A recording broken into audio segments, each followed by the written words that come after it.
안녕하세요. 김영민의 명품 주식 아카데미. 제가 박자를 놓쳤네요. 네. 사고 난 줄 알았습니다, 매니저님. 네. 빨간 넥타이 매시고 네. 자, 기분 좋게 해봐야 큰일 날 되는데 뻔했네요. 우리 지난 시간에 주제가 뭐였죠? 라고 질문 드려서 당황하셨죠? 네, 지난주에 공매도 했었죠. 공매도였는데 너무 살벌하게, 너무 정확하게 맞춰가지고 좀 그러니까요. 기분이 좀 나빴어요, 오히려. 제가 이제 공매도 이제 부분적인 공매도 재개가 될 수 있다라는 말씀을 좀 드렸었는데 네. 실제로 대형주들 특히나 이제 코스피 200이나 코스닥 150에 상장된 종목들은 5월 달부터 이제 공매도가 허용된다.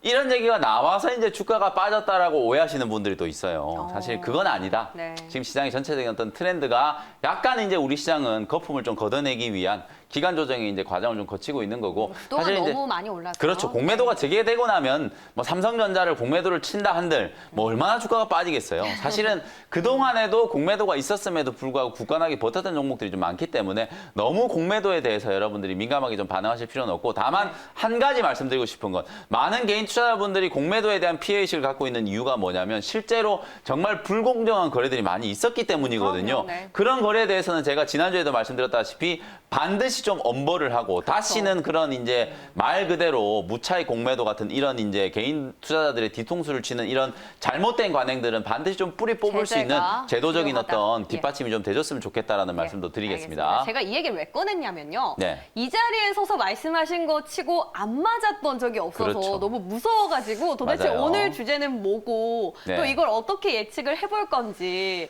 네, 오늘 무서워가지고. 주제도 정말 중요한 주제예요. 네. 이게 그야말로 좀 여러분들이 오늘 좀 딱딱하게 느끼실지 모르겠는데 네. 또 딱딱한 걸 정말 부드럽고 쉽게 설명할 수 있는 게 또 김영희 매니저잖아요. 오늘 주제 공개를 좀 해드려 볼 텐데요. 네. 자, 어떤 주제냐면 네. 다음 슬라이드 한번 보겠습니다. 공시. 공시를 대하는 일단 공시 보자마자 일단 마음이 답답해져 우리 개인 투자자분들. 공시가 어려워요. 대체 뭐냐? 나는 한 번도 공시라는 걸 읽어본 적이 없다. 그냥 신문 기사만 보고 HS에 뜨는 이제 기사들만 네. 봤지. 실제로 이렇게 다트에 들어가서 내가 직접 공시를 확인해 보신 분들은 아마 많지 않을 거예요. 몇 분 특히나 안 되시죠. 최근에 주식 투자를 시작하시는 우리 주린이 분들은 도대체 다트가 뭐냐? 던지는 거, 이게 다트를 얘기하는 거냐? 네. 이런 생각을 하신 분들도 있거든요. 이 다트라는 게 전자공시 시스템의 이제 약자고요. 다트라는 이제 이 사이트에 들어가시면 여러분들이 대한민국에 상장된 기업들뿐만 아니라 상장되지 않은 외감을 받는 기업들의 거래 정보 공시 내용들도 다 확인할 수가 있거든요. 그래서 요 공시를 여러분들이 활용하는 방법, 특히나 그 공시 중에서도 가장 중요한, 올해 정말 좀 중요하게 여러분이 생각하셔야 되는 공시 내용에 네. 대해서 자세하게 분석을 좀 해드려 보도록 네, 하겠습니다. 알겠습니다. 네. 자, 다음 슬라이드 한번 보겠습니다. 올해 특히 중요한 공시가 뭐냐? 매출이다. 네, 매출 관련된 공시. 공시 내용은 정말 많아요. 우리가 이제 초창기 때 교육을 해드렸던 뭐 유상증자, 무상증자 이런 네. 것도 다 공시를 통해서 공정공시를 하게 돼 있고 또 실적 공시 정말 중요하잖아요. 그 그렇죠. 실적 공시도 제가 여러분들께 분석을 다 해드렸었죠. 근데 오늘 이제 여러분들께 올해 정말로 여러분들이 반드시 이 공시 내용에 대한 건 꼭 아셔야 된다라는 거. 그게 바로 이제 매출과 관련된 이제 공시, 매출 공시를 이제 얘기하는 건데요. 네. 자세히 한번 이제 설명을 좀 분류가 드려보면 좀 되는 것 같네요. 기업들이 이제 매출 네. 공시를 할 때 기업의 이제 유형을 여러분들 좀 그렇죠. 분류를 하셔야 돼요. 판매를 이제 전문적으로 하는 삼성전자 같으면 반도체 파는 회사잖아요. 그렇죠. 그럼 이런 회사들은 이제 공시를 매출 공시를 어떻게 하느냐? 그다음에 장비 소재를 이제 전문적으로 생산하는 기업들은 계약 공시가 나왔을 때 어떻게 이제 공시를 내놓느냐? 네. 그리고 용역 서비스를 하는 이제 기업들 같은 경우에는 공시를 어떻게 내놓느냐? 쉽게 한번 예를 들어 보면 아까 우리 방송 전에도 얘기 나눴다시피 아마존이라는 전자상거래 회사 네. 있잖아요. 거기에서 우리가 수많은 제품들을 구매를 하죠. 네. 예를 들어서 아마존에서 침대를 하나 구입한다고 생각해 보자고요. 몇백만 원 하겠죠. 그렇죠. 몇백만 원을 주고 이제 거래를 하면 아마존이 인식해야 되는 매출액은 얼마일까요? 그 몇백만 원을 그대로 다 인식할까요? 아니죠. 아니겠죠. 수수료만 그렇죠. 가야 되는 왜냐하면 이 전자상거래하는 기업들이 침대를 직접 만든 건 아니에요. 침대를 만드는 누군가에서 물건을 떼와가지고 소비자들한테 중개만 해줬을 뿐이거든요. 그 중개를 하는 과정에서 발생하는 수수료, 그게 아마존의 매출액이라는 거죠. 예를 그래서 이 들면 각 기업들의 스타일마다 특히나 또 건설과 조선 같은 기업들도 대규모 수주를 하는 기업들이잖아요. 이런 기업들도 그러면 매출 공시를 어떻게 우리가 이해를 해야 되느냐. 네. 각 기업의 스타일별로 다 다르다. 다만 수많은 기업들을 오늘 다 하기는 좀 그렇고 올해 제가 가장 좀 중요하게 생각하는 거 역시 반도체잖아요. 반도체. 그래서 장비 기업들이 특히나 수주 공시, 매출 공시가 나왔을 때 그 공시를 활용해서 우리가 투자에 어떻게 좀 접목을 좀 해볼까. 네. 그 부분에 대한 부분들을 오늘 교육을 해드리도록 하겠습니다. 네, 알겠습니다. 네. 자, 다음 슬라이드 볼까요? IFRS. 저 머리가 또 아파지기 시작해요. 아니, 학교에서 사실. 공부할 때 책으로만. 그렇죠. 경영학 경제학 전공하신 분들은 이제 또 회계 관련된 공부를 하신 분들은 이 IFRS 또 아우, 어려워요. 추억에 닿는데 이게 이제 국제 회계 기준이라는 얘기예요. 제가 네. 여러분들께 회계 지식을 말씀드리려고 하는 건 절대로 아니다라는 거 다시 한번 말씀드리고 아주 쉽게 제가 설명을 한번 들어볼 테니까 아 저런 게 있구나라는 것만 여러분들이 이해하시면 될 것 같아요. 그래서 국제 회계 기준상 이제 수익의 인식 기준이 여러 가지 유형이 있어요. 수익의 인식 기준이라는 건 어느 시점에 내가 매출액을 인식할 거고 수익을 인식할 것인가에 대한 문제거든요. 대표적으로 이제 계약 기준, 아까 말씀드렸던 것처럼 삼성전자가 예를 들어서 SK텔레콤한테 스마트폰을 100만 대 팔았다고 칩시다. 그러면 계약서에 도장을 딱 찍고 계약을 하는 순간 매출액을 인식하는 거예요. 그게 이제 제품을 판매하는 기업들이 이제 매출액을 인식하는 거기 때문에 네네. 이게 어찌 보면 가장 이제 보편적인 방법이라고 생각하시면 돼요. 그렇죠. 물건을 이제 팔았으니까 물건을 파는 순간 매출액을 인식하는 아주 단순한 논리라고 생각하시면 네. 되거든요. 근데 모든 기업들이 이렇게 이제 판매 기준, 계약 기준으로 하는 게 아니에요. 딱 보시는 안 것처럼 팔리는 거. 진행 기준. 네. 건설업이라든지 조선 같은 경우 예를 들어서 그렇죠. 이런 거죠. 만약에 삼성중공업이라는 회사가 10조 원짜리 선박 수주 계약이 나왔다. 그러면 10조 원이라는 금액만 보면 어마어마한 금액이잖아요. 근데 공시 내용을 읽어보니까 20년 동안 계약 기간이에요. 그렇죠. 배를 보통 만드는 게 그냥 조선주들이. 뚝딱뚝딱 하루아침에 만드는 게 아니잖아요. 만약에 10조 원 정도의 이제 수주가 나왔다면 배를 수백 척을 만들어야 되는 거거든요. 그 수백 척을 만드는데 정말 오랜 시간이 걸릴 거 아니에요. 그리고 건설업도 마찬가지예요. 만약에 예를 들어서 이제 현대기아차 그룹이 이제 사옥을 지금 삼성동에 짓고 있잖아요. 그거 뚝딱뚝딱 하루아침에 만들 수 있나요? 아무리 못해도 착공을 하고 2, 3년은 걸릴 거잖아요.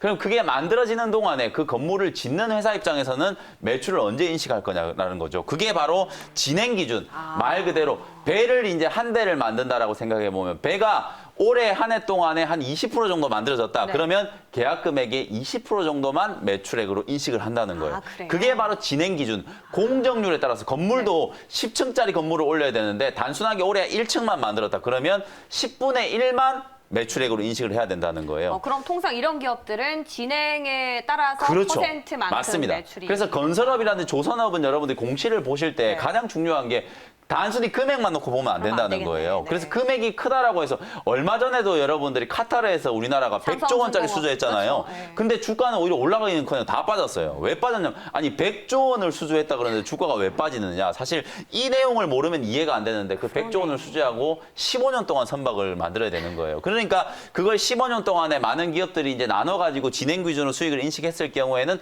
아 주가에 미치는 파급력이 그렇게 크지는 그만큼, 않겠구나라는 걸 이제 이해할 수 있다는 거죠. 마지막으로 이제 인도 기준 오늘 이제 가장 중요한 하이라이트가 바로 이건데요. 인도라는 건 이렇게 넘겨주는 거예요. 장비를 만들어서 삼성전자 라인에다가 딱 갖다 놓고 공장이 돌아가기 직전까지 딱 만들어주고 나서 매출액을 인식을 한다는 거예요. 실제로 IT 장비 기업들도 불과 한 2년 전까지만 하더라도 방금 말씀드린 이 진행 기준으로 매출액을 인식하는 기업들이 되게 많았어요. 네. 근데 IFRS 기준이 바뀌면서 2019년 이후부터는 대부분의 이제 장비 회사들이 이렇게 인도 기준으로 매출액을 인식을 하거든요. 계약이 나온 당시에 수익으로 바로 인식되는 게 아니라 아이고. 장비를 넘겨주고 난 시점, 그러니까. 다 넘겨주고 난 이후에 그때 매출액을 이제 인식한다는 거. 그게 이제 가장 중요한 포인트다. 네. 이렇게 생각을 하시면 되겠습니다. 정말 다른 기준인데 세 개가 그렇죠. 완전 다르네요. 맞습니다. 예. 다음으로 넘어가 볼까요? 네. 그래서 이제 실제 제가 예를 한번 들어볼게요. 네. YIK라는 이제 반도체 이제 후공정 그렇죠. 검사 장비 만드는 회사죠. 최근에 그냥 하루가 멀다 하고 수주 공시가 계속 나오고 있어요. 삼성전자가 그만큼 후공정 장비를 지금 공격적으로 많이 틀어놓고 있다. 요 공시 내용을 보면서 여러분들 생각해야 되는 게 국사나 어드밴 테스트에 의존하던 이제 테스트 장비를 드디어 이제 국내 기업들 쪽으로 많이 이제 물량을 돌려주고 있구나. 그리고 후공정에서 이렇게 급하게 장비를 많이 이제 발주를 한다라는 건 네. 전공정에 대한 투자가 진행됐을 때 그만큼 상당히 많은 규모의 전공정 투자도 삼성전자가 올해 시작을 하겠구나라는 걸 예상을 할 수 있는 거거든요. 근데 오늘은 제가 여러분들께 이 공시 내용을 분석해드린 이유가 아까 말씀드린 것처럼 IT 장비 회사들은 장비를 다 만들어서 넘겨주는 시점에 매출액을 인식한다 그랬잖아요. 그래서 요 회사가 실제로 수주 공시가 딱 나온 걸 보고 여러분들이 주로 어떤 걸 포인트로 잡고 숙지를 하셔야 되는지 그걸 네. 제가 빨간색으로 이제 표시를 해놨거든요. 일단은 판매 공급 계약이 나왔는데 도대체 핸드폰을 만든 건지, 반도체를 만든 건지, 아니면 장비를 만든 건지, 뭘 만들어서 이제 판매를 하겠다라는 건지를 알아야 되겠죠. 그래서 공급 계약의 내용이 뭐냐? 아, 반도체 검사 장비, YIK라는 장비 회사가 후공정 이제 테스트 장비를 만든 회사니까 반도체 검사 장비를 만들어서 누군가한테 팔겠다는 계약을 했구나. 그렇게 이제 이해를 하시면 되고, 그 다음 여러분들이 중요한 게 계약의 내용이에요. 계약의 내용. 숫자가 이제 뭐 정확하게 안 보셔도 상관없어요. 이 계약의 내용에 673억이라는 이제 계약 금액이 있잖아요. 이 금액이 크면 클수록 좋겠죠. 당연히. 그렇죠. 대규모 수주를 하면 할수록 기업의 입장에서는 매출액이 늘어나는 거기 때문에 반드시 여러분들이 계약 내용 중에 계약 금액을 꼭 확인해야 된다. 그리고 더 중요한 거는 바로 이제 계약의 상대방이라는 거죠. 계약의 상대방이 지금 누구냐? 삼성전자 주식회사예요. 만약에 YIK가 요 공시가 나오고 나서 그날 20%가 넘게 급등했고 장중에 상한가까지 급등을 했거든요. 근데 만약에 계약 상대방이 삼성전자가 똑같은 673억의 계약 금액이 나왔는데 계약의 상대방이 삼성전자가 아니라 삼송전자였다. 그러면 주가가 상한가까지 갔을까요? 절대로 안 올라가는 거거든요. 계약의 상대방이 누구냐에 따라서 금액이 오히려 작더라도 만약에 이렇게 이제 우리가 가정을 해보자고요. YIK라는 기업이 100억짜리 이제 반도체 검사 장비 공급 계약이 나왔어요. 근데 계약의 상대방을 보니까 애플이야. 바로 상한가가 가겠죠. 그죠? 뭐 그런 일은 없겠지만 바로 상한가 가는 거예요. 그만큼 여러분들이 이 공급 계약을 만났을 때 가장 중요하게 봐야 되는 게 금액도 중요하지만 계약의 상대방이 누구냐. 계약의 상대방이 누구냐에 따라서 주가에 미치는 파괴효과가 이제 분명히 달라진다라는 걸 반드시 이제 이해를 하셔야 되는 거고, 그다음 중요한 거 이제 오늘의 주제 계약 기간이에요. 이걸 확인을 반드시 하셔야만 요 673억이라는 매출이 언제 인식되느냐. 보면 계약일은 2월 3일이잖아. 2월 3일 날 삼성전자하고 도장을 찍었다는 얘기죠. 근데 공급을 언제까지 한다라고 해놨냐면 6월 18일까지 하겠다라고 해놨어요. 제가 아까 장비 기업들은 인도 기준으로 매출액을 잡는다 그랬죠. 그러면 요 673억은 1분기 매출액일까요? 2분기 매출액? 2분기죠. 그렇죠. 이건 1분기 때 인식되는 게 아니라 2분기 때 매출액이 인식된다는 거. 그걸 여러분들이 아셔야 된다는 거예요. 인도 기준이기 때문에. 그렇죠. 인도 기준이기 때문에. 그러면 여러분 우리 곰곰이 한번 생각을 해보면 이런 장비 기업들이 판매 공급 계약을 계속 다 하잖아요. 그걸 싹 묶어가지고 우리가 계산기를 한번 두드려 보면 작년부터 나온 것 중에 올해 1분기 때 장비를 넘겨주는 금액이 얼마나 되고 2분기 때 장비를 넘겨줄 게 얼마나 되는지를 미리 계산할 수 있다는 거예요. 그러면 장비 기업들은 여러분들이 실적 발표 때까지 기다리지 않아도 매출액과 영업이익을 미리 어느 정도는 계산을 해낼 수가 있다는 거예요. 그럼 미리 살 수도 있네요. 그렇죠.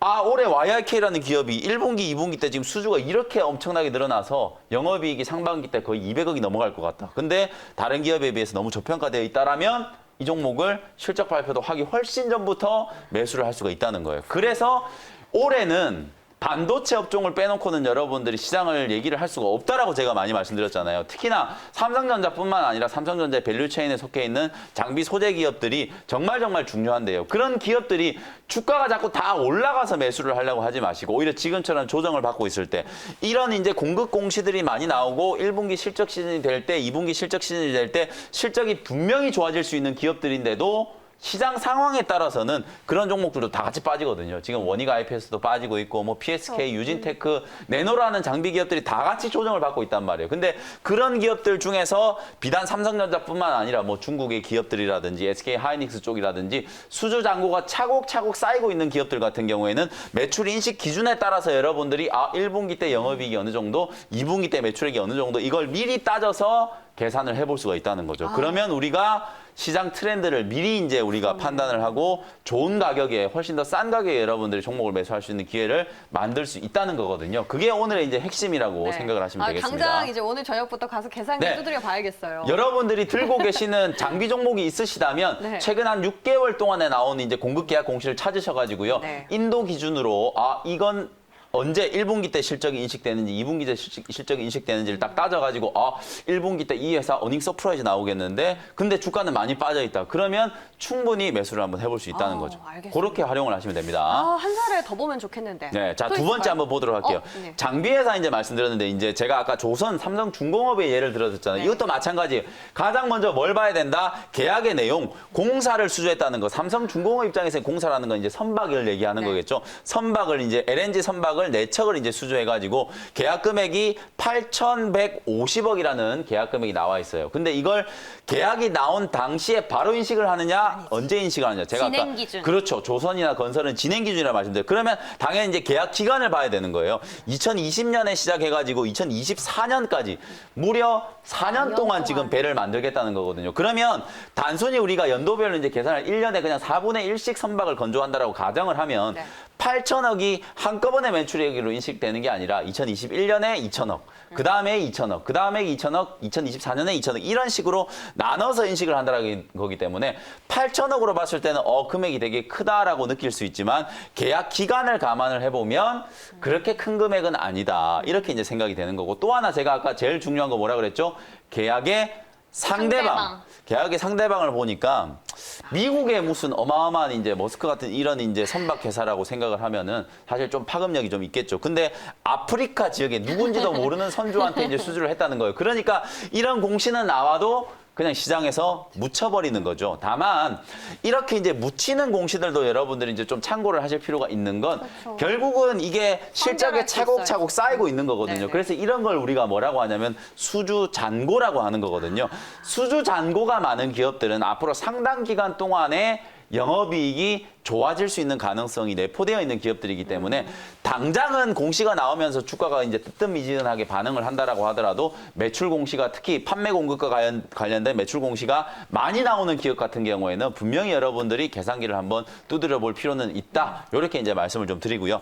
다음 슬라이드 또 주가로 한번 보면 좋겠는데. 네, 주가 네. 매출 공시가 이제 주가에 미치는 파급효과 제가 아까 말씀드렸던 것처럼 YIK가 삼성전자가 아니었다면 주가가 이렇게 바닥에서 강하게 올라가지 않았을 거예요. 그리고 실제로 이 회사가 시가총액이 뭐 1,000억, 2,000억 그런 작은 회사도 아니고요. 네. 시가총액 6천억이 넘어가는 중대형주란 말이에요. 근데 그런 회사가 매출 공시 하나가 딱 나오니까 그냥 장중에 상한가까지 급등이 나왔다라는 거. 실제로 아까 제가 말씀드렸던 것처럼 YIK가 1월 달부터 2월 달까지 거의 10개가 넘는 판매 공급 계약이 나왔거든요. 네. 거의 대부분 다 삼성 쪽으로 납품하는 거였어요. 그래서 실제로 YIK 주가가 뭐 오늘도 좀 조정이 좀 받고 눌림목이 좀 들어왔지만 저는 중장기적으로 봤을 때는 충분히 더 올라갈 수 있는 여지가 상당히 높다라고 보고 또 여기서 여러분들이 하나 더 기억하셔야 되는 건 YIK라는 이런 후공정 장비 회사가 그야말로 수천억 원대의 지금 매출이 벌써부터 상반기 때 인식이 된다는 건 반도체 쪽에서 특히나 삼성전자가 후공정 쪽은 완벽한 국산화를 이루기 위해서 대규모 투자를 시장에 했다는 얘기거든요. 그러면 우리가 거기서 이제 유추할 수 있는 건 결국에는 전공정 장비라든지 파운드리 쪽으로 투자를 할 때도 국산화 이슈 쪽과 관련되어 있는 기업들이 분명히 주목을 좀 받겠다. 그리고 후공정에 이제 이렇게 대규모로 장비를 드러났다는 건 전공정은 더 크게 발주가 진행이 될 거다라는 것도 예상을 좀 해보시면 될 것 같거든요. 설 연휴가 지나고 나면 저는 삼성전자 쪽에서도 분명히 이제 구체적인 투자 계획, 텍사스 오스틴 2공장 얘기뿐만 아니라 평택이라든지 화성 공장 얘기도 분명히 나올 수 있는 가능성이 있기 때문에 네. 반도체 종목들은 매출 공시뿐만 아니라 그냥 전반적으로 이제 산업의 트렌드를 여러분들 좀 잘 지켜보실 필요가 있다. 이렇게 말씀드리겠습니다. 예, 알겠습니다. 자, 이제 정리를 좀 해볼 타이밍입니다. 네. 자, 다음 슬라이드 한번 보도록 하겠습니다. 그래서 올해 가장 뜨거운 하드는 어쨌든 삼성전자의 이제 반도체 투자거든요. 총 정리를 해보면 삼성전자라든지 TSMC라든지 SK 하이닉스와 같은 이런 전방의 대규모 고객사들이 상당히 큰 금액의 이제 투자를 지금 예고하고 있는 상황이잖아요. 그러니까 당연히 본격적인 발주가 시작되면 장미 소재 기업들은 당연히 낙수 효과를 누릴 수밖에 없을 거고 그때가 되면 이미 많은 기업들의 주가는 벌써 다 올라가 있겠죠. 있을 거예요. 네. 그래서 제가 아까 말씀드렸죠. 남들이 관심 안 가질 때 이런 공급 공시가 나오는 기업들의 실적에 대한 모멘텀을 미리 판단을 하셔서 저평가되어 있는 기업들을 선점을 하시는 게 좀 중요하다는 말씀드리고요. 특히 이제 삼성전자 같은 경우에는 국내외 투자가 상당히 좀 크게 진행이 될 수 있는 가능성이 좀 높기 때문에 삼성전자와 함께 성장할 수 있는 기업들을 위주로 관심을 좀 가져보시면 좋을 것 같고 그다음에 수익의 인식 기준을 잘 파악해야 된다 그랬죠. 제가 아까 서두에 말씀드렸던 것처럼 기업의 유형에 따라서 수익을 인식하는 이제 기준이 분명히 다르다 그랬잖아요. 그래서 그게 실제로 실적에 미치는 파괴효과 뭐 수십조 원의 공급 계약이 나왔다라고 하더라도 계약 기간이 막 수십 년 돼버리면은 실제로 주가에 미치는 파괴효과는 당연히 상쇄될 수밖에 없다. 그래서 여러분들이 수익의 인식 기준을 잘 파악을 하고 실제로 실적에 미치는 영향을 파악을 하는 게 가장 핵심적인 포인트다. 이렇게 말씀을 좀 드리겠습니다. 예, 알겠습니다. 자, 마지막으로 꿀팁이 꿀팁. 이제 남아 있는데요. 그냥 이것만 기억하시면 돼요. 여러분들이 이제 공급 공시가 나오면 어렵게 생각하지 마시고 제가 말씀드렸던 기억을 떠올리시면서 한번 읽어보시면 돼요. 읽어보실 때 뭐를 위주로 보시느냐, 계약의 상대방이 누구냐, 이게 가장 중요하다 그랬어요. 삼성전자한테 하는 거랑 삼성전자한테 하는 거는 완전히 다르다고 그랬잖아요. 금액보다 훨씬 더 중요한 게 바로 계약의 상대방이다. 누구한테 공급을 하느냐가 중요하다는 거죠. 우리나라의 현대차에 공급하는 것도 좋지만 테슬라에 공급한다 그러면 똑같은 금액이라도 주가에 파급이 미치는 파급 효과가 훨씬 엄청나겠죠. 달라지겠죠. 네. 그런 부분들을 이제 꼭 기억하시면 되는 거고요. 네. 올해 실적이 이제 퀀텀 점프하는 기업들을 미리 선점할 수 있는 요령을 제가 알려드린 거니까 직접 한번 해보시면 상당히 좀 재미있게 접근을 할 수 있을 것 같고요.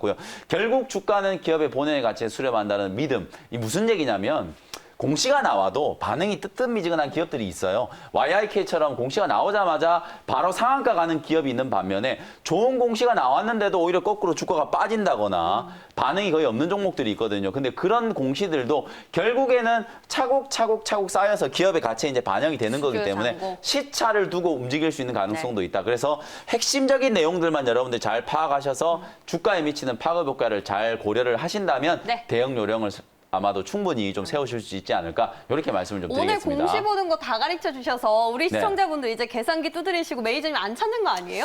그렇진 않을 것 같고요. 사실 뭐 오늘 제가 말씀을 네. 드렸지만 실제로 해보시는 분들이 그렇게 많을 것 같지는 않아요. 저희 한번 해서 재미 한번 삼아서 한번 받아봐야겠어요. 해보시고요. 예. 또 기업의 유형이 워낙 좀 다양하기 때문에 네. 비단 이런 이제 유형뿐만 아니라 많은 유형들이 있기 때문에 예. 제가 또 시간이 허락하는 한 다음에 네. 또 새로운 유형의 기업들도 분석을 좀 같이 해드려보는 기회를 한번 만들어 보도록 네, 저희 하겠습니다. 공시 꼭 계산을 해볼게요. 저희는 여기서 인사드리겠습니다.